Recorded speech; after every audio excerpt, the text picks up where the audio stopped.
बहुत ही प्यारे बच्चों, मेरा नाम है सुखविंदर कौर, पंजाबी मिस्ट्रेस ਅਤੇ पंजाबी रिसोर्स परसन। ਬੱਚਿਓ ਅੱਜ ਆਪਾਂ ਤੁਹਾਡੇ ਨਾਲ ਲੋਕ ਸਾਹਿਤ ਦੀ ਵੰਨਗੀ ਢੋਲਾ ਸਾਂਝੀ ਕਰਾਂਗੇ। ਬੱਚਿਓ ਢੋਲਾ ਪੱਛਮੀ ਪੰਜਾਬ ਦਾ ਲੋਕ ਗੀਤ ਹੈ। ਇਹ 12 ਜਿਵੇਂ ਸੰਦਲਬਾਰ, ਗੰਜੀਬਾਰ, ਰਾਵੀਬਾਰ ਵਿੱਚ ਬਹੁਤ ਹਰਮਨ ਪਿਆਰਾ ਹੈ। ਹੋਰ ਲੋਕ ਗੀਤਾਂ ਵਾਂਗ ਢੋਲਿਆਂ ਦੇ ਰਚਨਹਾਰੇ ਵੀ ਲੋਕ ਕਵੀ ਹੁੰਦੇ ਹਨ। ਬਾਹਰ ਦੇ ਲੋਕ ਇਹਨਾਂ ਨੂੰ ਸ਼ਾਇਰ ਕਹਿੰਦੇ ਹਨ, ਪਰ ਇਹਨਾਂ ਢੋਲਿਆਂ ਉੱਤੇ ਕਿਸੇ ਵੀ ਕਵੀ ਦਾ ਨਾਂ ਅੰਕਿਤ ਨਹੀਂ ਹੈ। ਢੋਲਿਆਂ ਵਿੱਚ 12 ਦੇ ਮੱਧਕਾਲੀਨ ਸਮਾਜ ਦਾ ਚਿੱਤਰ ਹੁੰਦਾ ਹੈ। ਢੋਲੇ ਦੀ ਬਣਤਰ ਸਾਦੀ ਹੁੰਦੀ ਹੈ।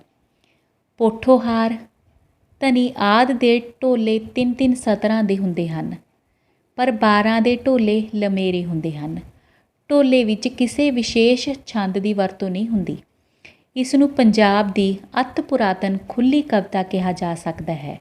ਇਸ ਵਿੱਚ ਕਹਿਰਾਂ ਦਾ ਜਜ਼ਬਾ ਹੁੰਦਾ ਹੈ, ਜਿਸ ਕਰਕੇ ਤੋਲ ਤਕਾਂਤ ਨਾਲੋਂ ਸੰਗੀਤ ਅਤੇ ਲੈਅ ਦਾ ਵਧੇਰੇ ਧਿਆਨ ਰੱਖਿਆ ਜਾਂਦਾ ਹੈ। ਢੋਲਾ ਕਿਸੇ ਸਾਜ਼ ਨਾਲ ਗਾਇਆ ਜਾਣ ਵਾਲਾ ਲੋਕ ਗੀਤ ਨਹੀਂ। ਢੋਲਾ ਗਾਉਣ ਵਾਲਾ ਆਪਣੇ ਸੱਜੇ ਹੱਥ ਨੂੰ ਕੰਨ 'ਤੇ ਰੱਖ ਕੇ ਗਾਉਂਦਾ ਹੈ। ਢੋਲੇ ਬਾਹਰ ਦੇ ਸਮੁੱਚੇ ਜੀਵਨ ਨੂੰ ਪੇਸ਼ ਕਰਦੇ ਹਨ। ਢੋਲਿਆਂ ਦੇ ਵਿਸ਼ੇ ਪਿਆਰ, ਪ੍ਰੇਮੀਆਂ ਦੇ ਗਿਲੇ ਸ਼ਿਕਵੇ, ਨਿਹੋਰੇ, ਉਲਾਮੇ, ਹੀਰ ਰਾਂਝਾ, ਸੱਸੀ ਪੁੰਨੂ ਆਦਿ ਪਿਆਰ ਕਹਾਣੀਆਂ, ਨੂੰਹ ਸੱਸ ਦੇ ਰਿਸ਼ਤੇ, ਮੱਝਾਂ, ਊਠ ਅਤੇ ਘਰ ਦੇ ਹੋਰ ਪਸ਼ੂ, ਜੰਗਲ, ਦਰਿਆ ਆਦਿ ਪ੍ਰਕਿਰਤੀ ਦੇ ਦ੍ਰਿਸ਼, ਰਾਠਾਂ ਦੀਆਂ ਲੜਾਈਆਂ ਅਤੇ ਮੌਤ ਆਦਿ ਹਨ। ਕਈ ਢੋਲਿਆਂ ਵਿੱਚ ਪੰਜਾਬ ਦੇ ਇਤਿਹਾਸ ਨਾਲ ਸੰਬੰਧਿਤ ਘਟਨਾਵਾਂ ਅਤੇ ਨਾਇਕ ਨਾਇਕਾਵਾਂ ਦਾ ਕਲਾਤਮਿਕ ਚਿਤਰਣ ਹੈ। ਇਸ ਵਿੱਚ ਢੋਲਿਆਂ ਨੂੰ ਜਾਂਗਲੀਆਂ ਦੇ ਮੂੰਹੋਂ ਬੋਲਦਾ ਇਤਿਹਾਸ ਕਿਹਾ ਜਾਂਦਾ ਹੈ। ਕਈ ਢੋਲਿਆਂ ਵਿੱਚ ਸੂਫੀ ਰੰਗ ਵੀ ਝਲਕਦਾ ਹੈ। ਜੋ 11ਵੀਂ ਜਮਾਤ ਦੀ ਪਾਠ ਪੁਸਤਕ ਹੈ, ਉਸ ਵਿੱਚ 5 ਢੋਲੇ ਵੰਨਗੀ ਵਜੋਂ ਦਿੱਤੇ ਗਏ ਹਨ। ਸੋ ਬੱਚੋ ਬਹੁਤ ਸੋਹਣੇ ਗਾਏ ਜਾਂਦੇ ਹਨ। ਇਹਨਾਂ ਨੂੰ ਗਾਉਣ ਲਈ ਕਿਸੇ ਵੀ ਸੰਗੀਤ ਦੀ ਜ਼ਰੂਰਤ ਨਹੀਂ ਹੁੰਦੀ। ਜੋ ਆਪਣੀ ਪਾਠ ਪੁਸਤਕ ਹੈ, ਉਸ ਵਿੱਚ ਜੋ ਪਹਿਲਾ ਢੋਲਾ ਹੈ, ਉਸ ਦਾ ਨਾਮ ਹੈ ਕੰਨਾਂ ਨੂੰ ਸੋਹਣੇ ਬੁੰਦੇ। ਸੋ ਬੁੰਦੇ ਕੰਨਾਂ ਦਾ ਗਹਿਣਾ ਹੁੰਦੇ ਹਨ ਬੱਚੋ, ਅਤੇ ਦੇਖਦੇ ਹਾਂ ਫਿਰ ਆਪਾਂ ਕੀ ਹੈ ਇਸ ਦੇ ਵਿੱਚ। ਕੰਨਾਂ ਨੂੰ ਸੋਹਣੇ ਬੁੰਦੇ, ਸਿਰ 'ਤੇ ਛੱਤੇ ਲੋਰਦੇ, ਗੋਰੀ ਦੇ ਪੈਰੀਂ ਕਾੜਵੀ ਜੁੱਤੀ, ਰੱਖਦੀ ਪੱਬ ਮਰੋੜ ਕੇ, ਸੌੜੀਆਂ ਗਲੀਆਂ ਤੇ ਛੋਰਾ ਕਰਨਾ ਇੰਜ ਬਖੇੜੇ, ਲੜ ਸਲਾਰੀ ਦਾ ਛੋੜ ਦੇ, ਪਹਿਲੋਂ ਭੰਨੀਆਂ ਨੀ ਵੰਗਾਂ, ਮੁੜ ਬਾਂਹ ਸੁੱਟੀਆਂ ਮਰੋੜ ਕੇ, ਸੌਦੇ ਦਿਲਾਂ ਦੇ ਹੁੰਦੇ ਨੇ, ਕਦੀ ਨੇਹੂ ਨਾ ਲੱਗਦੇ ਜ਼ੋਰ ਦੇ, ਤੇਰੇ ਮਗਰ ਛੋੜੇ ਵਸਦੇ ਮਾਪੇ, ਇਹ ਸਾਰੇ ਥੈਂ ਵਸਦੇ ਸਹੇਲੀਆਂ ਦੇ ਕੋਲ ਦੇ, ਕੀਤਾ ਈ ਨਸ਼ਈ ਮੇਰਾ ਕਮਲਾ ਢੋਲਾ, ਪਿਆਲੇ ਪੜਾਈ ਨੀ ਭੰਗ ਦੇ ਘੋਲ ਕੇ, ਪਿਆਲੇ ਪੜਾਈ ਨੀ ਭੰਗ ਦੇ ਘੋਲ ਕੇ। ਬੱਚੋ ਬਹੁਤ ਸੋਹਣੇ ਸੁਰ 'ਚ ਗਾਇਆ ਜਾਂਦਾ ਹੈ, ਠੀਕ ਹੈ ਨਾ। ਪਰ ਤੁਹਾਨੂੰ ਸਮਝਾਉਣ ਲਈ ਆਪਾਂ ਇਸ ਨੂੰ ਉਂਝ ਹੀ ਇੱਕ ਤਰ੍ਹਾਂ ਨਾਲ ਪੜ੍ਹ ਕੇ ਤੁਹਾਨੂੰ ਦੱਸ ਰਹੇ ਹਾਂ। ਇਸ ਦੇ ਵਿੱਚ ਕੀ ਕਿਹਾ ਗਿਆ ਹੈ ਇੱਕ ਲੜਕੀ ਦੇ ਵੱਲੋਂ ਕਿ ਕੰਨਾਂ ਨੂੰ ਸੋਹਣੇ ਬੁੰਦੇ। ਬੁੰਦੇ ਕੀ ਹੁੰਦੇ ਨੇ? ਕੰਨਾਂ ਦਾ ਗਹਿਣਾ ਹੁੰਦਾ। ਸਿਰ 'ਤੇ ਛੱਤੇ ਲੋਰਦੇ, ਛੱਤੇ ਕੀ ਹੁੰਦੇ ਨੇ? ਸੰਘਣੇ ਵਾਲ, ਮਤਲਬ ਬਹੁਤ ਸੋਹਣੇ ਵਾਲ। ਲੋਰਦੇ ਮਤਲਬ ਬਹੁਤ ਸੁੰਦਰ। ਗੋਰੀ ਦੇ ਪੈਰੀਂ ਕਾੜਵੀਂ ਜੁੱਤੀ, ਮਤਲਬ ਬਹੁਤ ਸੋਹਣੀ ਕਢਾਈ ਵਾਲੀ ਜੁੱਤੀ ਪਾਈ ਹੋਈ ਹੈ। ਰੱਖਦੀ ਪੱਬ ਮਰੋੜ ਕੇ, ਪੱਬ ਦਾ ਮਤਲਬ ਕੀ ਹੁੰਦਾ ਬੱਚੋ? ਪੈਰ, ਵੀ ਉਹ ਪੈਰਾਂ ਨੂੰ ਮਰੋੜ ਕੇ ਰੱਖਦੀ ਹੈ, ਠੀਕ ਹੈ ਨਾ। ਇਸ ਦੇ ਵਿੱਚ ਕੀ ਕਿਹਾ ਗਿਆ ਬੱਚੋ? ਇੱਕ ਲੜਕੀ ਦੀ ਉਸਤਤ ਕੀਤੀ ਗਈ ਹੈ, ਠੀਕ ਹੈ ਨਾ। ਗੋਰੀ ਮੁਟਿਆਰ ਦੇ ਕੰਨਾਂ ਵਿੱਚ ਸੋਹਣੇ ਬੁੰਦੇ ਪਾਏ ਹਨ। ਉਸ ਦੇ ਸਿਰ ਉੱਪਰ ਲੋੜੇ ਦੇ ਭਾਰੇ ਵਾਲ ਹਨ। ਉਸ ਦੇ ਪੈਰਾਂ ਵਿੱਚ ਸੁੰਦਰ ਕਢਾਈ ਵਾਲੀ ਜੁੱਤੀ ਪਾਈ ਹੈ, ਅਤੇ ਉਹ ਪੱਬ ਮਰੋੜ ਕੇ ਰੱਖਦੀ ਹੈ, ਮਤਲਬ ਬਹੁਤ ਸੋਹਣੀ ਤੋਰ ਉਹ ਤੁਰਦੀ ਹੈ। ਸੌੜੀਆਂ ਗਲੀਆਂ ਤੇ ਛੋਰਾ ਕਰਨਾ ਇੰਝ ਬਖੇੜੇ, ਮੁਟਿਆਰ ਕਹਿੰਦੀ ਹੈ ਗੱਭਰੂ ਨੂੰ, ਠੀਕ ਹੈ ਨਾ, ਵੀ ਤੂੰ ਇਸ ਤਰ੍ਹਾਂ ਤੰਗ ਗਲੀਆਂ ਦੇ ਵਿੱਚ ਮੈਨੂੰ ਠੱਠਾ ਮਖੌਲ ਨਾ ਕਰ। ਲੜ ਸਲਾਰੀ ਦਾ ਛੋੜ ਦੇ, ਵੀ ਤੂੰ ਮੇਰੀ ਚੁੰਨੀ ਦਾ ਜੋ ਲੜ ਹੈ ਉਹ ਛੱਡ ਦੇ। ਇਸਤਰੀਆਂ ਦੇ ਸਿਰ ਉੱਪਰ ਲੈਣ ਵਾਲੇ ਕੱਪੜੇ ਨੂੰ ਕਿਹਾ ਗਿਆ ਬੱਚਿਓ, ਠੀਕ ਹੈ ਨਾ, ਦੁਪੱਟਾ ਚੁੰਨੀ। ਪਹਿਲੋਂ ਭੰਨੀਆਂ ਨਹੀਂ ਵੰਗਾਂ, ਵੀ ਪਹਿਲਾਂ ਮੇਰੀਆਂ ਵੰਗਾਂ ਭੰਨ ਦਿੱਤੀਆਂ, ਮੁੜ ਬਾਂਹ ਸੁੱਟੀ ਆ ਮਰੋੜ ਕੇ, ਵੀ ਤੂੰ ਫਿਰ ਮੇਰੀ ਬਾਂਹ ਮਰੋੜ ਦਿੱਤੀ। ਸੌਦੇ ਦਿਲਾਂ ਦੇ ਹੁੰਦੇ ਨੇ, ਵੀ ਇਹ ਦਿਲਾਂ ਦੇ ਸੌਦੇ ਹੁੰਦੇ ਨੇ, ਵੀ ਕੋਈ ਜ਼ਬਰਦਸਤੀ ਵਾਲਾ ਪਿਆਰ ਨਹੀਂ ਹੁੰਦਾ, ਕਦੀ ਨਿਊ ਨਾ ਲੱਗਦੇ ਜ਼ੋਰ 'ਤੇ, ਠੀਕ ਹੈ ਨਾ, ਵੀ ਜ਼ਬਰਦਸਤੀ ਦੇ ਨਾਲ ਨਹੀਂ ਕਿਸੇ ਨੂੰ ਆਪਣਾ ਬਣਾ ਸਕਦੇ। ਤੇਰੇ ਮਗਰ ਛੋੜੇ ਵਾਸਤੇ ਮਾਪੇ, ਠੀਕ ਹੈ ਨਾ, ਵੀ ਉਹ ਲੜਕੀ ਕਹਿੰਦੀ ਹੈ ਗੱਭਰੂ ਨੂੰ ਵੀ ਤੇਰੇ ਪਿੱਛੇ ਮੈਂ ਆਪਣੇ ਮਾਪੇ ਛੱਡ ਦਿੱਤੇ ਨੇ। ਇਹ ਸਾਰੇ ਥੈਂ, ਠੀਕ ਹੈ ਨਾ, ਵੀ ਇਹ ਸਾਰੇ ਥੈਂ ਦਾ ਮਤਲਬ ਕੀ ਹੈ, ਇਹ ਸਾਰੇ ਥੈਂ ਮਤਲਬ ਕੀ ਹੈ, ਇਹ ਸਾਰੇ ਪਿੰਡ ਮਤਲਬ, ਠੀਕ ਹੈ। ਤਾਂ ਵਸਦੇ ਸਹੇਲੀਆਂ ਦੇ ਕੋਲ ਦੇ, ਠੀਕ ਹੈ ਨਾ, ਵੀ ਜਿੱਥੇ ਮੇਰੀਆਂ ਸਾਰੀਆਂ ਸਹੇਲੀਆਂ ਵਿਆਹੀਆਂ ਗਈਆਂ ਹਨ। ਕੀਤਾ ਹੀ ਨਸ਼ੀ ਮੇਰਾ ਕਮਲਾ ਢੋਲਾ, ਤਾਂ ਉਹ ਕਹਿੰਦੀ ਹੈ ਵੀ ਮੇਰੇ ਜਿਹੜੇ ਕਮਲੇ ਢੋਲੇ ਨੂੰ ਨਸ਼ਈ ਕਰ ਦਿੱਤਾ ਗਿਆ, ਪਿਆਲੇ ਪਲਾਏ ਨਹੀਂ ਭੰਗ ਦੇ ਘੋਲ ਕੇ, ਠੀਕ ਹੈ ਨਾ।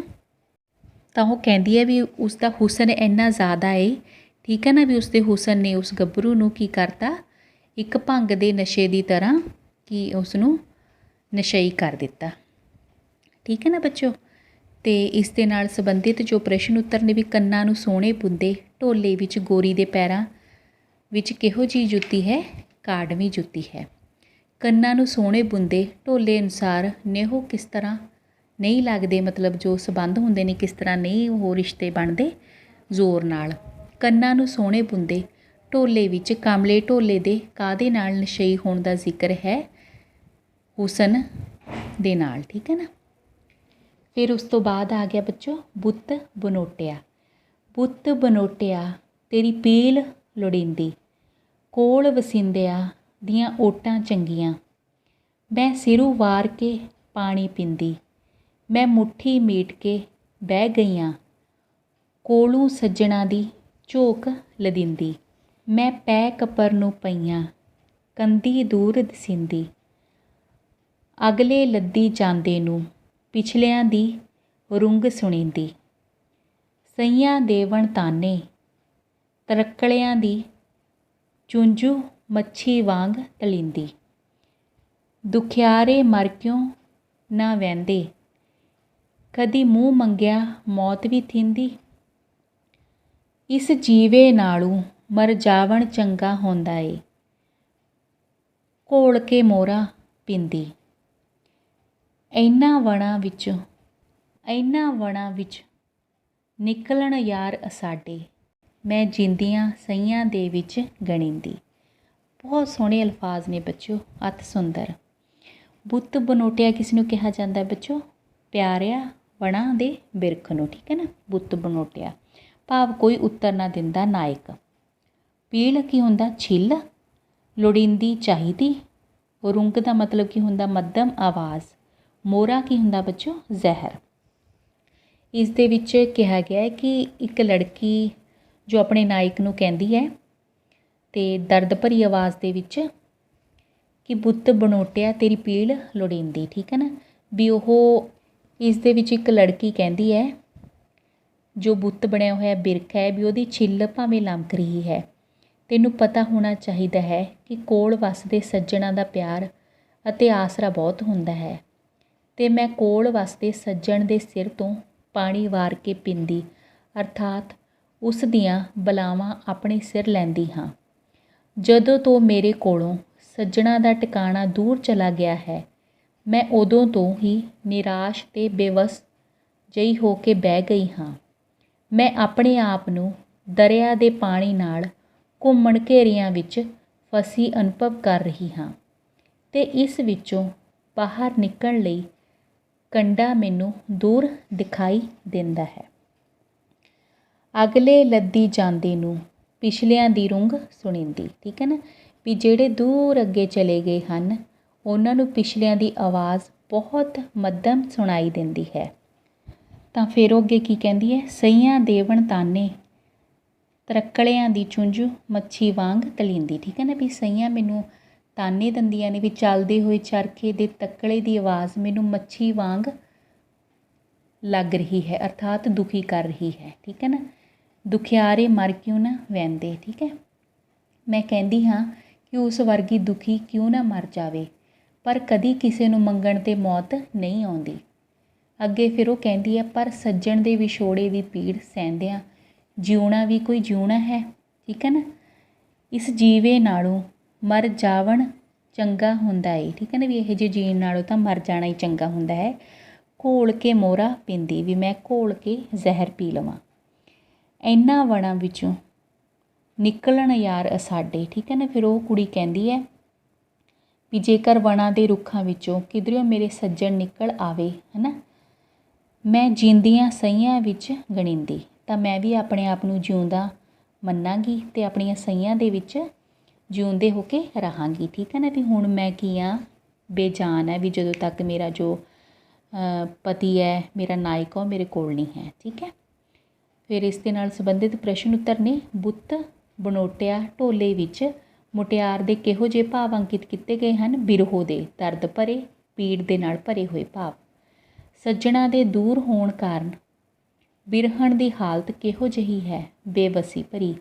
ਸੱਜਣ ਦੇ ਵਿਛੋੜੇ ਕਾਰਨ ਬਿਰਹਣ ਕੀ ਕਰਨਾ ਚਾਹੁੰਦੀ ਹੈ? ਮਰ ਜਾਣਾ।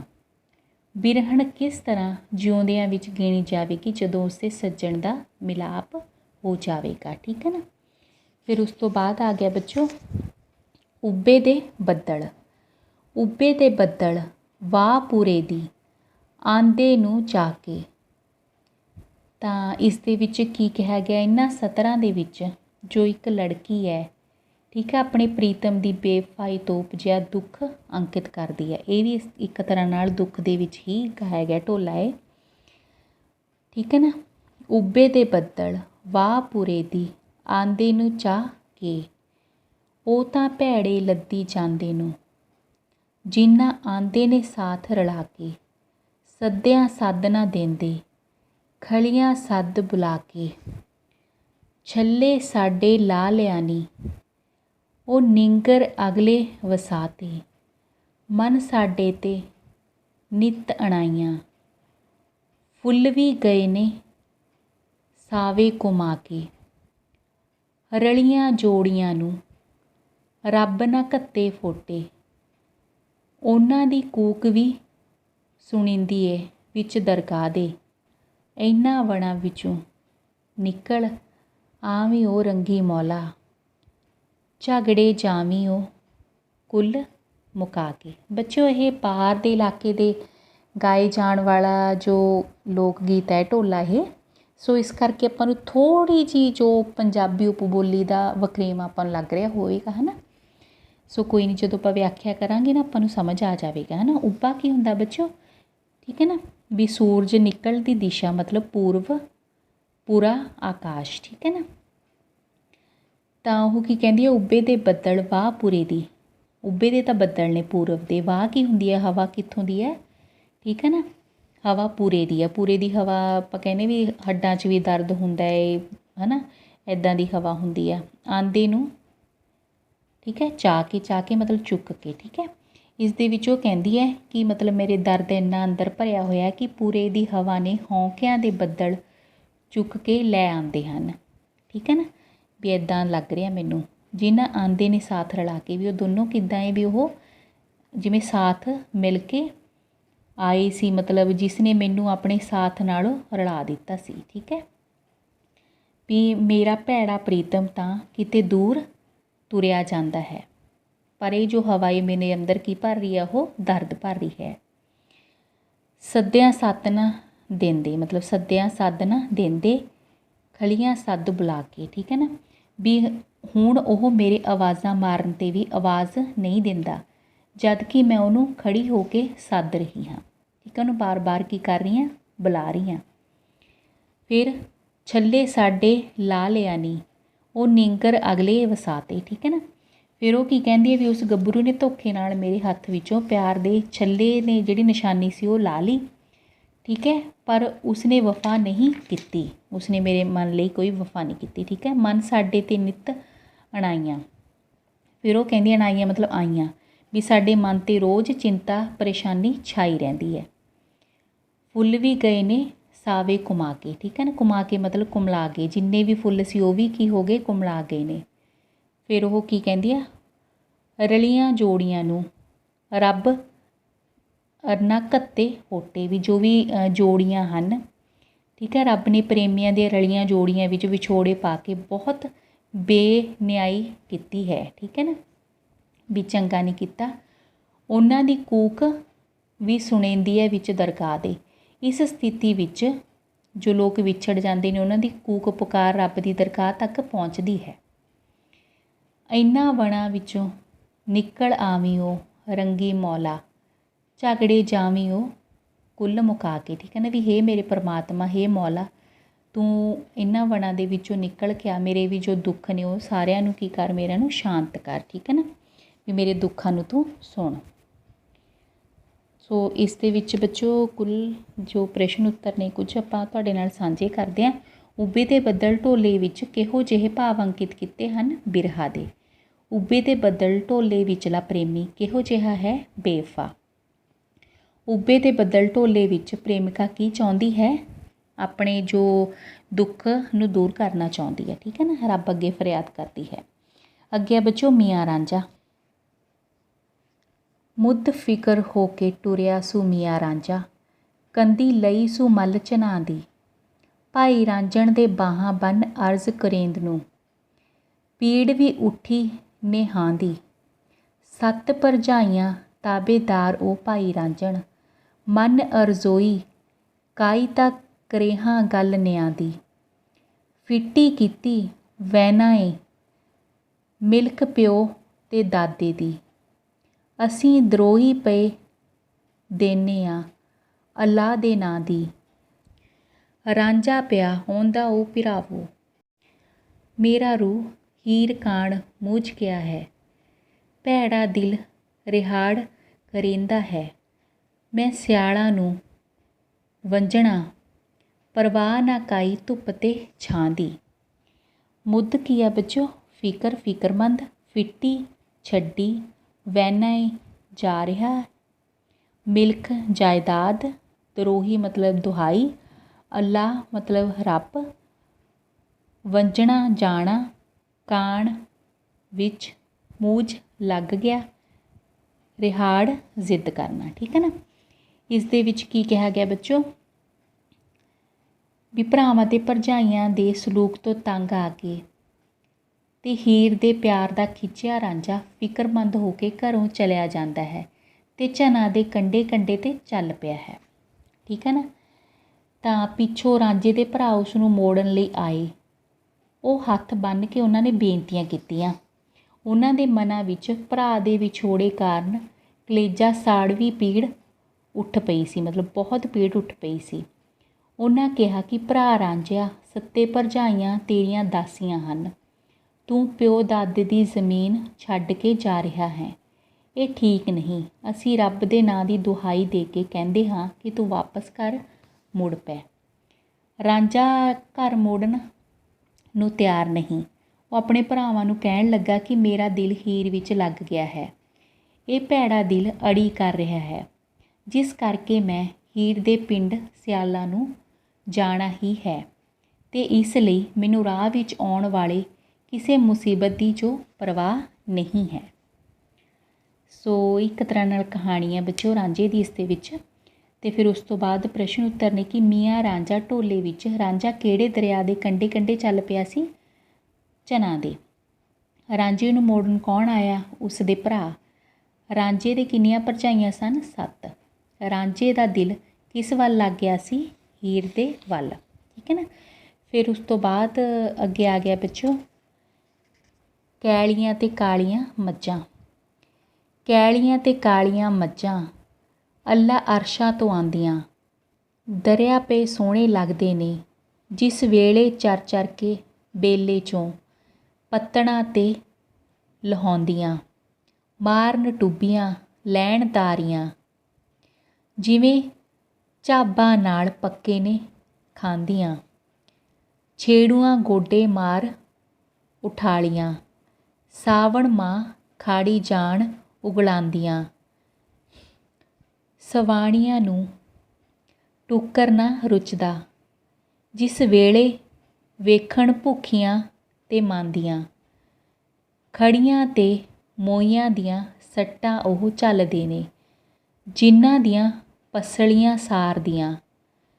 ਮੱਝੀ ਮਾਲ ਵਰਿਆਮਾਂ ਦਾ, ਮਾੜਿਆਂ ਕੋਲ ਨਾ ਰਹਿੰਦੀਆਂ। ਮੱਝੀਆਂ ਉਡਾਰ ਪਰੀਆਂ ਦਾ, ਨਾਲ ਨਸੀਬੇ ਦੇ ਆਂਦੀਆਂ, ਨਾਲ ਨਸੀਬੇ ਦੇ ਆਂਦੀਆਂ। ਕੈਲੀਆਂ ਦਾ ਮਤਲਬ ਕੀ ਹੁੰਦਾ ਬੱਚੇ? ਭੂਰੀਆਂ। ਛੇੜੂਆਂ ਦਾ ਮਤਲਬ ਕੀ ਹੁੰਦਾ? ਮੱਝਾਂ ਚਾਰਨ ਵਾਲੇ। ਵਰਿਆਮ ਬਹਾਦਰ, ਨਸੀਬੇ ਮਤਲਬ ਕਿਸਮਤ। ਹੁਣ ਇਸ ਦੇ ਵਿੱਚ ਮੱਝਾਂ ਦੀ ਉਸਤਤ ਕੀਤੀ ਹੋਈ ਹੈ ਬੱਚੋ, ਹੈ ਨਾ, ਕਿਉਂਕਿ ਜਿੱਦਾਂ ਆਪਾਂ ਬਲਦਾਂ ਦੀ ਗੱਲ ਕਰਦੇ ਹਾਂ ਵੀ ਉਹ ਖੇਤੀ ਦੇ ਵਿੱਚ ਸਹਿਯੋਗ ਦਿੰਦੇ ਸਨ, ਬਹੁਤ ਬੁੱਕਤ ਹੁੰਦੀ ਸੀ ਉਹਨਾਂ ਦੀ, ਹੈ ਨਾ, ਪਰ ਹੁਣ ਸਮਾਂ ਬਦਲ ਗਿਆ ਹੈ। ਪਰ ਮੱਝਾਂ ਦੀ ਅੱਜ ਵੀ ਓਨੀ ਬੁੱਕਤ ਹੈ, ਕਿਉਂਕਿ ਮੱਝਾਂ ਆਪਾਂ ਨੂੰ ਪਾਲਦੀਆਂ ਨੇ ਬੱਚਿਓ, ਠੀਕ ਹੈ। ਕੀ ਕਿਹਾ ਗਿਆ ਵੀ ਭੂਰੀਆਂ। ਕੈਲੀਆਂ ਦਾ ਮਤਲਬ ਕੀ ਹੁੰਦਾ ਬੱਚੇ? ਭੂਰੀਆਂ। ਕਾਲੀਆਂ ਤਾਂ ਆਪਾਂ ਨੂੰ ਪਤਾ ਹੈ ਵੀ ਕਾਲੇ ਰੰਗ ਦੀਆਂ। ਮੱਝਾਂ ਰੱਬ ਨੇ ਅਸਮਾਨ ਤੋਂ ਲਿਆਂਦੀਆਂ ਹਨ, ਅੱਲਾ ਅਰਸ਼ਾਂ ਤੋਂ ਆਉਂਦੀਆਂ, ਠੀਕ ਹੈ ਨਾ। ਅਤੇ ਦਰਿਆ ਪਏ ਸੋਹਣੇ ਲੱਗਦੇ ਨੇ, ਜਿਸ ਵੇਲੇ ਚਰ ਚਰ ਕੇ ਬੇਲੇ 'ਚੋਂ। ਬੇਲੇ ਮਤਲਬ ਜਿੱਥੇ ਇਹ ਰਹਿੰਦੀਆਂ ਨੇ। ਜਦੋਂ ਇਹ ਬੇਲੇ ਵਿੱਚੋਂ ਘਾਹ ਚੁੱਕ ਕੇ ਪੱਤਣਾਂ ਉੱਤੇ ਆ ਕੇ ਪਾਣੀ ਵਿੱਚ ਵੜਦੀਆਂ ਹਨ, ਠੀਕ ਹੈ ਨਾ। ਪੱਤਣਾਂ 'ਤੇ ਲਾਉਂਦੀਆਂ, ਮਾਰਨ ਟੁੱਬੀਆਂ ਲੈਣ ਤਾਰੀਆਂ, ਠੀਕ ਹੈ ਨਾ। ਸੋਹਣੇ ਲੱਗਦਾ ਸਾਰਾ ਕੁਝ ਜਿੱਥੇ ਜਾਂਦੀਆਂ ਨੇ, ਮਤਲਬ ਦਰਿਆ ਵੀ ਸੋਹਣੇ ਲੱਗਦੇ ਨੇ। ਉਹ ਇਸ ਤਰ੍ਹਾਂ ਟੁੱਬੀਆਂ ਮਾਰਦੀਆਂ ਹਨ ਅਤੇ ਤਾਰੀਆਂ ਲਾਉਂਦੀਆਂ ਹਨ, ਜਿਸ ਤਰ੍ਹਾਂ ਝੱਬਾਂ ਪੱਕੇ ਨਾਲ ਖਹਿੰਦੀਆਂ ਹੋਣ, ਠੀਕ ਹੈ ਨਾ। ਜਿਵੇਂ ਝਾਬਾਂ ਨਾਲ ਪੱਕੇ ਖਾਂਦੀਆਂ, ਠੀਕ ਹੈ। ਤਾਂ ਉਸ ਤੋਂ ਬਾਅਦ ਛੇੜੂਆਂ ਗੋਡੇ ਮਾਰ ਉਠਾਲੀਆਂ, ਮਤਲਬ ਜਿਹੜੇ ਉੱਥੇ ਇਹਨਾਂ ਨੂੰ ਪਾਲਦੇ ਨੇ। ਛੇੜੂ ਇਹਦਾ ਮਤਲਬ ਕੀ ਹੁੰਦਾ? ਜਿਹੜੇ ਚਾਰਦੇ ਨੇ ਇਹਨਾਂ ਨੂੰ, ਠੀਕ ਹੈ। ਗੋਡੇ ਮਾਰ ਕੇ ਉਠਾਲਦੇ ਹਨ ਅਤੇ ਇਹ ਘਾਹ ਖਾ ਕੇ ਉਗਾਲੀ ਕਰਦੀਆਂ ਜਾਂਦੀਆਂ ਹਨ, ਠੀਕ ਹੈ। ਸਾਵਣ ਮਾਹ ਖਾੜੀ ਜਾਣ ਉਗ ਲਾਉਂਦੀਆਂ, ਠੀਕ ਹੈ। ਫਿਰ ਉਸ ਤੋਂ ਬਾਅਦ ਸਵਾਣੀਆਂ ਨੂੰ ਟੁੱਕਰ ਨਾ ਰੁਚਦਾ। ਸਵਾਣੀਆਂ ਮਤਲਬ ਕੀ ਹੁੰਦਾ? ਇਸਤਰੀਆਂ, ਹੈ ਨਾ। ਅਤੇ ਇਹ ਕਹਿੰਦੇ ਨੇ ਫਿਰ ਘਰ ਦੀਆਂ ਔਰਤਾਂ ਨੂੰ ਉਸ ਵੇਲੇ ਰੋਟੀ ਸਵਾਦ ਨਹੀਂ ਲੱਗਦੀ, ਜਦੋਂ ਮੱਝਾਂ ਨੂੰ ਭੁੱਖੀਆਂ ਅਤੇ ਕਮਜ਼ੋਰ ਹੋਈਆਂ ਦੇਖਦੀਆਂ ਹਨ, ਜਿਸ ਵੇਲੇ ਵੇਖਣ ਭੁੱਖੀਆਂ ਅਤੇ ਮਾਂਦੀਆਂ, ਠੀਕ ਹੈ। ਮਾਂਦੀਆਂ ਦਾ ਮਤਲਬ ਕੀ ਹੁੰਦਾ ਬੱਚਿਓ? ਕਮਜ਼ੋਰ। ਖੜੀਆਂ ਅਤੇ ਮੋਈਆਂ ਦੀਆਂ ਸੱਟਾਂ ਉਹ ਝੱਲਦੇ ਨੇ, ਠੀਕ ਹੈ। ਫਿਰ ਕੀ ਹੈ ਵੀ ਚੋਰੀ ਹੋਈਆਂ ਅਤੇ ਮਰੀਆਂ ਮੱਝਾਂ ਦੀਆਂ ਸੱਟਾਂ ਉਹ ਹੀ ਝੱਲ ਸਕਦੇ ਨੇ, ਜਿਨ੍ਹਾਂ ਦੀਆਂ ਪਸਲੀਆਂ ਲੋਹੇ ਦੀਆਂ ਬਣੀਆਂ ਹੋਣ। ਜਿਨ੍ਹਾਂ ਦੀਆਂ ਪਸਲੀਆਂ ਸਾਰਦੀਆਂ। ਮੱਝੀ ਮਾਲ ਵਰਿਆਮ ਦਾ, ਮਤਲਬ ਮੱਝੀਆਂ ਕਿਹਦਾ ਮਾਲ ਨੇ? ਉਹ ਵਰਿਆਮ ਬਹਾਦਰਾਂ ਦਾ। ਮਾੜਿਆਂ ਕੋਲ ਨਾ ਰਹਿੰਦੀ ਹੈ, ਵੀ ਇਹ ਮਾੜੇ ਬੰਦਿਆਂ ਕੋਲ ਨਹੀਂ ਰਹਿ ਸਕਦੀਆਂ। ਮੱਝੀਆਂ ਉਡਾਰ ਪਰੀਆਂ ਦਾ, ਨਾਲ ਨਸੀਬੇ ਦੇ ਆਉਂਦੀਆਂ, ਠੀਕ ਹੈ ਨਾ। ਵੀ ਇਹ ਪਰੀਆਂ ਵਾਂਗ ਉਡਾਰੀ ਮਾਰ ਕੇ ਹੱਥੋਂ ਨਿਕਲ ਜਾਣ ਤਾਂ ਇਹ ਵਾਪਸ ਨਹੀਂ ਮਿਲਦੀਆਂ, ਠੀਕ ਹੈ ਨਾ। ਤਾਂ ਇਸ ਕਰਕੇ ਇਹ ਮੱਝਾਂ ਪਰੀਆਂ ਦੇ ਵਾਂਗ ਨੇ, ਇਹਨਾਂ ਨੂੰ ਸੰਭਾਲ ਕੇ ਰੱਖਣਾ ਚਾਹੀਦਾ ਹੈ। ਮੱਝਾਂ ਦੀ ਉਸਤਤ ਕੀਤੀ ਹੈ ਬੱਚਿਆਂ 'ਚ, ਬਹੁਤ ਸੁੰਦਰ। ਕੈਲੀਆਂ ਅਤੇ ਕਾਲੀਆਂ ਮੱਝਾਂ ਢੋਲੇ ਵਿੱਚ ਕਿਸ ਦਾ ਪ੍ਰਸੰਗ ਆਇਆ ਹੈ? ਮੱਝਾਂ ਦਾ। ਕੈਲੀਆਂ ਅਤੇ ਕਾਲੀਆਂ ਮੱਝਾਂ ਢੋਲੇ ਵਿੱਚ ਦੇਸੀ ਮਹੀਨੇ ਦਾ ਕਿਹੜਾ ਮਹੀਨਾ ਹੈ ਜਿਹਦਾ ਨਾਂ ਆਇਆ? ਸਾਵਣ ਦਾ। ਮੱਝਾਂ ਨੂੰ ਕੌਣ ਰੱਖ ਸਕਦੇ ਹਨ? ਵਰਿਆਮ ਬਹਾਦਰ। ਮੱਝਾਂ ਕਿਹਨਾਂ ਕੋਲ ਨਹੀਂ ਰਹਿੰਦੀਆਂ? ਮਾੜੇ ਬੰਦਿਆਂ ਕੋਲ, ਠੀਕ ਹੈ, ਮਾੜਿਆਂ ਕੋਲ। ਫਿਰ ਇਸ ਦੇ ਨਾਲ ਆਪਾਂ ਸੰਬੰਧਿਤ ਵਿਸਥਾਰਪੂਰਵਕ ਪ੍ਰਸ਼ਨ ਕਰਦੇ ਹਾਂ ਬੱਚਿਓ। ਕੰਨਾਂ ਨੂੰ ਸੋਹਣੇ ਬੁੰਦੇ ਢੋਲੇ ਵਿੱਚ ਨਾਇਕਾ ਦਾ ਚਿਤਰਣ ਕਿਵੇਂ ਕੀਤਾ ਗਿਆ ਹੈ? ਇਸ ਢੋਲੇ ਵਿੱਚ ਨਾਇਕਾ ਦਾ ਚਿਤਰਣ ਕਰਦਿਆਂ ਦੱਸਿਆ ਗਿਆ ਹੈ ਕਿ ਉਹ ਬਹੁਤ ਹੁਸੀਨ ਹੈ। ਉਸ ਦਾ ਰੰਗ ਗੋਰਾ ਹੈ, ਉਸ ਦੇ ਕੰਨਾਂ ਵਿੱਚ ਸੋਹਣੇ ਬੁੰਦੇ ਪਾਏ ਹੋਏ ਹਨ, ਉਸ ਦੇ ਵਾਲ ਬਹੁਤ ਭਾਰੇ ਹਨ, ਉਸ ਦੇ ਪੈਰਾਂ ਵਿੱਚ ਕਢਾਈ ਵਾਲੀ ਜੁੱਤੀ ਪਾਈ ਹੋਈ ਹੈ। ਉਹ ਮਰੋੜ ਕੇ ਪੈਰ ਰੱਖਦੀ ਹੋਈ ਤੁਰਦੀ ਹੈ। ਉਸ ਨੇ ਆਪਣੇ ਪ੍ਰੇਮੀ ਨੂੰ ਆਪਣੇ ਹੁਸਨ ਪਿਆਰ ਨਾਲ ਕਮਲਾ ਅਤੇ ਨਸ਼ਈ ਬਣਾ ਦਿੱਤਾ ਹੈ। ਕੰਨਾਂ ਨੂੰ ਸੋਹਣੇ ਬੁੰਦੇ ਢੋਲੇ ਵਿੱਚ, ਇਸ ਤੁਕ ਦਾ ਕੀ ਭਾਵ ਹੈ? ਕਦੀ ਨਿਉ ਨਾ ਲੱਗਦੇ ਜ਼ੋਰ ਦੇ। ਇਸ ਤੁਕ ਦਾ ਭਾਵ ਹੈ ਕਿ ਮੁੰਡੇ ਕੁੜੀ ਦੇ ਜੋ ਰਿਸ਼ਤੇ ਹਨ, ਮਤਲਬ ਜਾਂ ਕੋਈ ਵੀ ਰਿਸ਼ਤਾ ਹੈ ਬੱਚੋ, ਉਹ ਜ਼ੋਰ ਜ਼ਬਰਦਸਤੀ ਦਾ ਨਹੀਂ ਹੁੰਦਾ ਹੈ, ਸਗੋਂ ਉਹ ਮਨ ਦੀ ਖਿੱਚ ਹੁੰਦੀ ਹੈ। ਬੁੱਤ ਬਨੋਟਿਆ ਢੋਲੇ ਵਿੱਚ ਨਾਇਕਾ ਦਾ ਬਿਰਹਾ ਵਰਣਨ ਕਿਵੇਂ ਕੀਤਾ ਗਿਆ ਹੈ? ਇਸ ਢੋਲੇ ਵਿੱਚ ਨਾਇਕਾ ਦੇ ਬਿਰਹੇ ਨੂੰ ਕੁਦਰਤ ਨਾਲ ਜੋੜ ਕੇ ਬਿਆਨ ਕੀਤਾ ਗਿਆ ਹੈ। ਨਾਇਕਾ ਆਪਣੇ ਨਾਇਕ ਦੇ ਨਾਲ ਹੀ ਰਹਿਣਾ ਪਸੰਦ ਕਰਦੀ ਹੈ। ਉਸ ਦੇ ਵਿਛੋੜੇ ਪਿੱਛੋਂ ਉਹ ਨਿਰਾਸ਼ ਅਤੇ ਬੇਵੱਸ ਹੋ ਕੇ ਰਹਿ ਗਈ ਹੈ। ਉਹ ਆਪਣੇ ਆਪ ਨੂੰ ਅਜਿਹੀ ਘੁੰਮਣ ਘੇਰੀ ਵਿੱਚ ਅਨੁਭਵ ਕਰਦੀ ਹੈ ਜਿੱਥੋਂ ਉਸ ਨੂੰ ਨਿਕਲਣਾ ਬਹੁਤ ਅਸੰਭਵ ਜਾਪਦਾ ਹੈ। ਉਸਨੂੰ ਚਰਖੇ ਦੇ ਤੱਕਲੇ ਦੀ ਆਵਾਜ਼ ਵੀ ਬਹੁਤ ਬੁਰੀ ਲੱਗਦੀ ਹੈ, ਜਿਸ ਵਿੱਚ ਉਹ ਪਿੰਜਦੀ ਗਈ ਜਾਪਦੀ ਹੈ। ਉਹ ਚਾਹੁੰਦੀ ਹੈ ਕਿ ਉਸਨੂੰ ਮੌਤ ਆ ਜਾਵੇ। ਉਸਨੂੰ ਦੁੱਖ ਹੈ ਕਿ ਉਸਨੂੰ ਮੂੰਹ ਮੰਗੀ ਮੌਤ ਵੀ ਨਹੀਂ ਮਿਲਦੀ। ਉਸਨੂੰ ਇਸ ਜਿਉਣ ਨਾਲੋਂ ਮੋਹਰਾ ਪੀ ਕੇ ਮਤਲਬ ਜ਼ਹਿਰ ਪੀ ਕੇ ਮਰਨਾ ਚੰਗਾ ਲੱਗਦਾ ਹੈ। ਉਹ ਚਾਹੁੰਦੀ ਹੈ ਕਿ ਵਣਾਂ ਦੇ ਰੁੱਖਾਂ ਵਿੱਚੋਂ ਉਸਦਾ ਸੱਜਣ ਨਿਕਲ ਆਵੇ ਤਾਂ ਜੋ ਉਹ ਵੀ ਜਿਉਂਦੀਆਂ ਸਹੇਲੀਆਂ ਦੇ ਵਿੱਚ ਸ਼ਾਮਿਲ ਹੋ ਜਾਵੇ, ਮਤਲਬ ਜਿਉਂਦੀ ਹੋ ਜਾਵੇ। ਬੁੱਤ ਬਨੋਟਿਆ ਢੋਲੇ ਵਿੱਚ ਇਸ ਤੁਕ ਦਾ ਕੀ ਭਾਵ ਹੈ? ਦੁਖਿਆਰੇ ਮਰ ਕਿਉਂ ਨਾ ਵਹਿੰਦੇ। ਇਸ ਤੁਕ ਦਾ ਭਾਵ ਹੈ ਕਿ ਦੁਖੀ ਬੰਦਾ ਜਿਉਂ ਕੇ ਵੀ ਨਹੀਂ ਜਿਉਂਦਾ, ਠੀਕ ਹੈ ਨਾ। ਉਸ ਨਾਲੋਂ ਤਾਂ ਉਹ ਮਰਨਾ ਪਸੰਦ ਕਰਦਾ ਹੈ, ਪਰ ਉਸ ਨੂੰ ਮੌਤ ਵੀ ਨਹੀਂ ਆਉਂਦੀ। ਬੁੱਤ ਬਨੋਟਿਆ ਢੋਲੇ ਵਿੱਚ ਇਸ ਤੁਕ ਦਾ ਕੀ ਭਾਵ ਹੈ? ਕੋਲ ਵਸਿੰਦਿਆਂ ਦੀਆਂ ਓਟਾਂ ਚੰਗੀਆਂ। ਇਸ ਤੁਕ ਦਾ ਇਹ ਭਾਵ ਹੈ ਕਿ ਪ੍ਰੀਤ ਨਾਇਕਾ ਚਾਹੁੰਦੀ ਹੈ ਕਿ ਉਸਦਾ ਸੱਜਣ ਉਸਦੇ ਕੋਲ ਹੀ ਰਹੇ, ਕਿਉਂਕਿ ਉਸਦੇ ਕੋਲ ਰਹਿਣ ਦਾ ਉਸਨੂੰ ਬਹੁਤ ਆਸਰਾ ਹੈ। ਉੱਭੇ ਤੇ ਬੱਦਲ ਢੋਲੇ ਵਿੱਚ ਨਾਇਕਾ ਦੀ ਬੇਵਸੀ ਦਾ ਵਰਣਨ ਕਿਵੇਂ ਕੀਤਾ ਗਿਆ ਹੈ? ਇਸ ਢੋਲੇ ਵਿੱਚ ਨਾਇਕਾ ਦੀ ਬੇਵਸੀ ਨੂੰ ਪ੍ਰਗਟ ਕਰਨ ਲਈ ਦੱਸਿਆ ਗਿਆ ਹੈ ਉਸਦਾ ਜੋ ਨਾਇਕ ਹੈ ਉਹ ਬੇਵਫਾ ਨਿਕਲਿਆ, ਜਿਸ ਨੇ ਧੋਖੇ ਨਾਲ ਉਸਦੀ ਜੋ ਨਿਸ਼ਾਨੀ ਆ ਉਹ ਵੀ ਮਤਲਬ ਜੋ ਛੱਲਾ ਸੀ ਹੱਥੋਂ ਲਾ ਲਿਆ। ਫਿਰ ਉਹ ਚਲਾ ਗਿਆ ਸੀ ਉਸਨੂੰ ਛੱਡ ਕੇ, ਅਤੇ ਕਦੀ ਉਹ ਵਾਪਸ ਨਹੀਂ ਆਇਆ। ਉਹ ਬਹੁਤ ਆਵਾਜ਼ਾਂ ਮਾਰਦੀ ਸੀ ਪਰ ਉਹ ਵਾਪਸ ਨਾ ਆਇਆ। ਉੱਭੇ ਤੇ ਬੱਦਲ ਢੋਲੇ ਵਿੱਚ ਨਾਇਕਾ ਕੀ ਕਾਮਨਾ ਕਰਦੀ ਹੈ? ਇਸ ਢੋਲੇ ਵਿੱਚ ਨਾਇਕਾ ਕਾਮਨਾ ਕਰਦੀ ਹੈ ਕਿ ਰੱਬ ਦੀ ਮਿਹਰ ਨਾਲ ਉਸਦਾ ਬੇਪਰਵਾਹ ਨਾਇਕ ਸਭ ਝਗੜੇ ਭੁੱਲ ਕੇ ਵਣਾਂ ਦੇ ਰੁੱਖਾਂ ਵਿੱਚੋਂ ਕਿਧਰੋਂ ਨਿਕਲ ਆਵੇ, ਠੀਕ ਹੈ ਨਾ। ਉੱਭੇ ਤੇ ਬੱਦਲ ਢੋਲੇ ਵਿੱਚ ਵਿਸਾਖਾਤ ਕਿਵੇਂ ਪ੍ਰਗਟ ਹੋਇਆ? ਇਸ ਢੋਲੇ ਵਿੱਚ ਨਾਇਕ ਦਾ ਵਿਸਾਖਾਤ ਪ੍ਰਗਟ ਕਰਨ ਲਈ ਦੱਸਿਆ ਗਿਆ ਹੈ ਕਿ ਉਹ ਕਿਸ ਤਰ੍ਹਾਂ ਆਪਣੀ ਨਾਇਕਾ ਨਾਲ ਵਿਸ਼ਵਾਸ ਜਿੱਤ ਕੇ ਉਸਦੇ ਹੱਥੋਂ ਪਿਆਰ ਦੀ ਨਿਸ਼ਾਨੀ ਛੱਲਾ ਲਾ ਕੇ ਲੈ ਗਿਆ ਹੈ, ਮਤਲਬ ਉਸ ਨਾਲ ਵਿਸ਼ਵਾਸਘਾਤ ਕਰ ਗਿਆ ਹੈ। ਪਰ ਮਗਰੋਂ ਉਹ ਛੱਲਾ ਛੱਡ ਕੇ ਤੁਰ ਗਿਆ ਹੈ। ਉਹ ਆਵਾਜ਼ਾਂ ਮਾਰਦੀ ਹੈ ਪਰ ਉਹ ਨਹੀਂ ਮੁੜਿਆ। ਮੀਆਂ ਰਾਂਝਾ ਢੋਲੇ ਵਿੱਚ ਰਾਂਝੇ ਦੀ ਮਾਨਸਿਕ ਹਾਲਤ ਕਿਹੋ ਜਿਹੀ ਹੈ? ਇਸ ਢੋਲੇ ਵਿੱਚ ਰਾਂਝੇ ਦੀ ਮਾਨਸਿਕ ਹਾਲਤ ਹੀਰ ਨੂੰ ਮਿਲਣ ਦੇ ਕਾਰਨ ਉਤਸ਼ਾਹ, ਹਿੰਮਤ, ਦਲੇਰੀ ਅਤੇ ਬੇਪਰਵਾਹੀ ਵਾਲੀ ਹੈ। ਮੀਆਂ ਰਾਂਝਾ ਢੋਲੇ ਵਿੱਚ ਰਾਂਝੇ ਦੇ ਭਰਾਵਾਂ ਨੇ ਕੀ ਕਿਹਾ? ਭਰਾਵਾਂ ਨੇ ਰਾਂਝੇ ਨੂੰ ਕਿਹਾ ਕਿ ਉਹ ਘਰ ਛੱਡ ਕੇ ਨਾ ਜਾਵੇ। ਉਸਦੀਆਂ 7 ਭਰਜਾਈਆਂ ਉਸ ਦੀਆਂ ਤਾਬੇਦਾਰ ਬਣ ਕੇ ਰਹਿਣਗੀਆਂ, ਮਤਲਬ ਦਾਸੀਆਂ ਬਣ ਕੇ ਰਹਿਣਗੀਆਂ।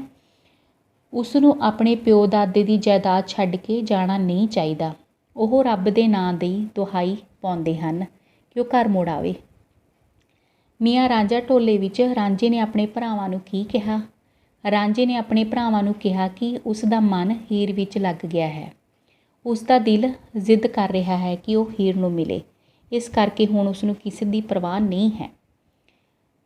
ਉਹ ਪਿੰਡ ਛੱਡ ਕੇ ਜਾ ਰਿਹਾ ਹੈ, ਠੀਕ ਹੈ ਨਾ। ਉਹ ਝੰਗ ਸਿਆਲੀ ਜਾਵੇਗਾ ਅਤੇ ਰਸਤੇ ਵਿੱਚ ਆਉਣ ਵਾਲੀ ਜੋ ਵੀ ਮੁਸੀਬਤ ਹੈ ਉਸ ਦੀ ਪਰਵਾਹ ਨਹੀਂ ਕਰੇਗਾ। ਕੈਲੀਆਂ ਅਤੇ ਕਾਲੀਆਂ ਮੱਝਾਂ ਢੋਲੇ ਵਿੱਚ ਮੱਝਾਂ ਦਾ ਸੁਹੱਪਣ ਕਿਵੇਂ ਦੱਸਿਆ ਗਿਆ ਹੈ? ਮੱਝਾਂ ਦਾ ਰੰਗ ਭੂਰਾ ਅਤੇ ਕਾਲਾ ਹੈ, ਜਿਵੇਂ ਖੁਦ ਅੱਲਾ ਨੇ ਉਸ ਨੂੰ ਅਰਸ਼ਾਂ ਦੇ ਵਿੱਚੋਂ ਲਿਆਂਦਾ ਹੋਵੇ। ਕੈਲੀਆਂ ਅਤੇ ਕਾਲੀਆਂ ਮੱਝਾਂ ਢੋਲੇ ਵਿੱਚ ਦਰਿਆ ਵਿੱਚ ਮੱਝਾਂ ਦਾ ਦ੍ਰਿਸ਼ ਕਿਵੇਂ ਚਿਤਰਿਆ ਹੈ? ਦਰਿਆ ਵਿੱਚ ਵੜ ਕੇ ਮੱਝਾਂ ਟੁੱਬੀਆਂ ਮਾਰਦੀਆਂ ਨੇ ਅਤੇ ਤਾਰੀਆਂ ਲਾਉਂਦੀਆਂ ਹਨ, ਬਹੁਤ ਸੋਹਣੀਆਂ ਲੱਗਦੀਆਂ ਹਨ। ਕੈਲੀਆਂ ਅਤੇ ਕਾਲੀਆਂ ਮੱਝਾਂ ਢੋਲੇ ਵਿੱਚ ਮੱਝਾਂ ਪ੍ਰਤੀ ਉਹਨਾਂ ਨੂੰ ਪਾਲਣ ਵਾਲਿਆਂ ਦਾ ਸਬੰਧ ਕਿਵੇਂ ਦੱਸਿਆ ਗਿਆ ਹੈ? ਮੱਝਾਂ ਨੂੰ ਪਾਲਣ ਵਾਲੇ ਤਕੜੇ ਲੋਕ ਹੁੰਦੇ ਹਨ। ਇਹਨਾਂ ਨੂੰ ਮਾੜੇ ਲੋਕ ਨਹੀਂ ਰੱਖ ਸਕਦੇ। ਇਹਨਾਂ ਦੇ ਚੋਰੀ ਹੋ ਜਾਣ ਅਤੇ ਮਰਨ ਦਾ ਦੁੱਖ ਬਹੁਤ ਅਸਹਿ ਹੁੰਦਾ ਹੈ। ਮੱਝੀ ਮਾਲ ਵਰਿਆਮਾਂ ਦਾ, ਮਾੜਿਆਂ ਕੋਲ ਨਾ ਰਹਿੰਦੀਆਂ। ਇਹਨਾਂ ਤੁਕਾਂ ਦਾ ਕੀ ਭਾਵ ਹੈ? ਇਹਨਾਂ ਤੁਕਾਂ ਦਾ ਇਹ ਭਾਵ ਹੈ ਕਿ ਮੱਝਾਂ ਨੂੰ ਰੱਖਣਾ ਕੋਈ ਆਮ ਗੱਲ ਨਹੀਂ। ਇਹਨਾਂ ਨੂੰ ਤਕੜੇ ਲੋਕ ਹੀ ਰੱਖ ਸਕਦੇ ਨੇ। ਮਾੜਿਆਂ ਲੋਕਾਂ ਕੋਲ ਇਹ ਮਤਲਬ ਭਾਵ ਗਰੀਬਾਂ ਦੇ ਕੋਲ ਇਹ ਨਹੀਂ ਰਹਿ ਸਕਦੀਆਂ, ਠੀਕ ਹੈ ਨਾ। ਸੋ ਬੱਚਿਓ, ਇਹ ਸੀ ਢੋਲਾ, ਆਪਣਾ ਵਿਰਸਾ ਬਾਰ ਇਲਾਕੇ ਦਾ, ਬਹੁਤ ਸੁੰਦਰ, ਅਤੇ ਇਸ ਨੂੰ ਸੰਭਾਲ ਕੇ ਰੱਖੋ। ਮੈਨੂੰ ਉਮੀਦ ਹੈ ਕਿ ਤੁਹਾਨੂੰ ਚੰਗਾ ਲੱਗਿਆ ਹੋਵੇਗਾ, ਠੀਕ ਹੈ ਨਾ। ਆਪਣੇ ਵਿਰਸੇ ਦੀ ਸੰਭਾਲ ਕਰੋ, ਬਹੁਤ ਅਮੀਰ ਹੈ ਬੱਚਿਓ ਇਹ, ਠੀਕ ਹੈ ਨਾ। ਸੰਭਾਲ ਵੀ ਕਰੋ ਅਤੇ ਇਸ ਨੂੰ ਅੱਗੇ ਵੀ ਲੈ ਕੇ ਜਾਓ। ਸੁਣਨ ਅਤੇ ਸਮਝਣ ਲਈ ਤੁਹਾਡਾ ਬਹੁਤ ਬਹੁਤ ਧੰਨਵਾਦ।